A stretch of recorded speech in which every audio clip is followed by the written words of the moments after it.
I got a comment recently asking me to share what I eat in a day on my keto diet that has helped me lose up to 27 pounds to date. And so in today's video, I'm going to share you what a day in the life looks like for me in terms of what I eat. And it's going to mirror a day of my eating this past week. So the first thing I do when I start off my day is I always have either a skinny mocha or a skinny hot chocolate. A mocha means that I have coffee in it. After about noon, I try to not put coffee in my mocha anymore, and so it becomes more of a hot chocolate at that point. But I will drink that first thing in the morning, and I'll also try to drink a big jug of water first thing just so I can get hydrated.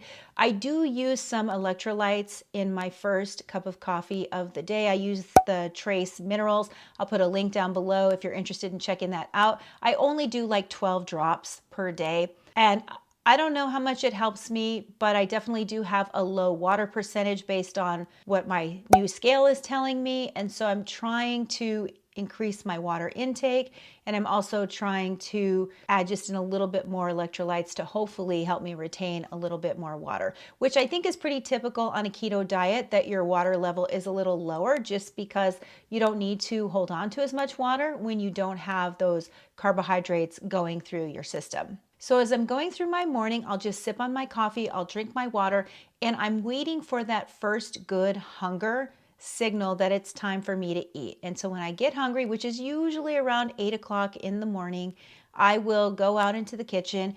I will cook up an egg scramble, which today included 2 eggs. I'm trying to increase my protein just a little bit.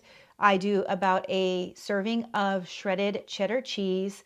I dice up some tomatoes in that, so I have a vegetable with every meal. And then lately I've been adding a pork sausage to add some salt and some flavor to that meal. And then I've also been adding a little guacamole cup so that I can get a little bit of extra fiber from that. Plus I like the way that that guacamole tastes with my egg scramble. That will usually hold me until around 11 or 12, especially if I'm really disciplined and waiting until I get another really good hunger, which is always my goal. So when I get that hunger, then it's time for me to eat lunch. Sometimes it'll be 11 or 12. Sometimes it might not be 1 or 2.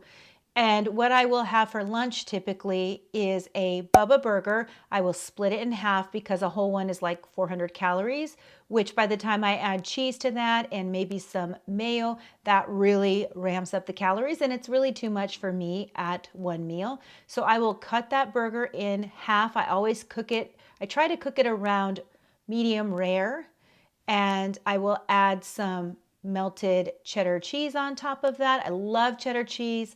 And then sometimes I'll have a little mayo with it, but sometimes I'll just have the cheese and the burger together and then try to bring in another vegetable if I can. Sometimes I won't eat a vegetable at all with it, and that's okay. I feel very satisfied when I'm done eating that.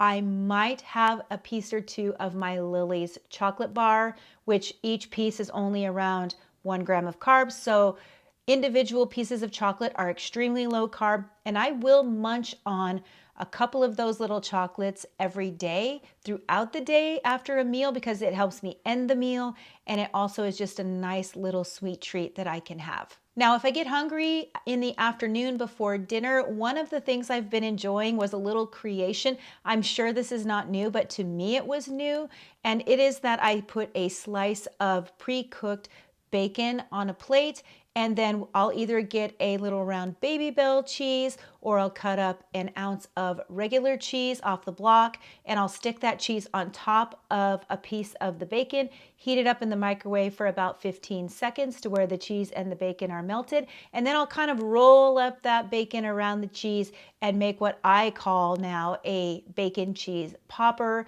They are delicious. They're great if you need just 100 calories to get you through to a next meal, and they have become my husband and my new favorite snack. Then when I get hungry again for dinner, one of the things that we incorporated recently, it's a new food for us as well, is a package of summer sausage, I think it is. It's very similar, like a Polish sausage. It's called Better with Cheddar. And I can just heat those up in the microwave for about 30 seconds, and I melt a little cheese on it. I stuck it in a lettuce wrap. I added a little mayo to it, and it was a fantastic filling dinner. I told my husband after we ate those, I do not feel at all like I want to eat another one of these. I felt so satisfied, and I really recommend it. Now, the last thing I always have is a Lily's peanut butter cup. That is my one treat for the day. And I think it has around 5 net carbs, pretty low in carbs, but I've eaten those over the last year. Every single day I'll have one. And I've been able to lose weight steadily even while eating that. So the key is when you're eating these kind of treats that maybe have a little bit of carb in them, you have to find what works for you. If you're eating a treat and it's working for you and you're still losing the weight that you want to lose, then go ahead and have it.